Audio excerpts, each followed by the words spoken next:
Welcome everyone to week 7. These lectures trace the evolution of Indian English poetry in post-independence India.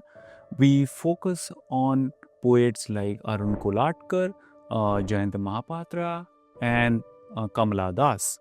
In Kolatkar's collection Jejuri, we find a diverse set of emotions and expressions and themes being explored.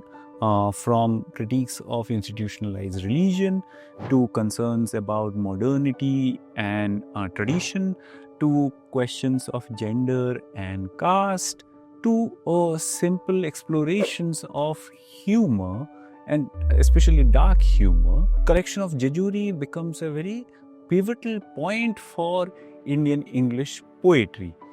In Jayanta Mahapatra's poetry, the personal becomes a very important site, a site of brooding, ruminating over very important issues like the collective history of a race or questions of caste, personal identity.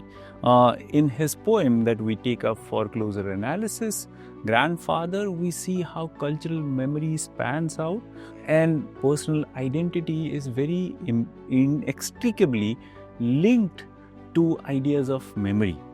In Kamala Das's introduction, we see radical assertions of selfhood, questions about masculinity, critiques of nation, and questions that ask about the pace of the marginal in this national imaginary.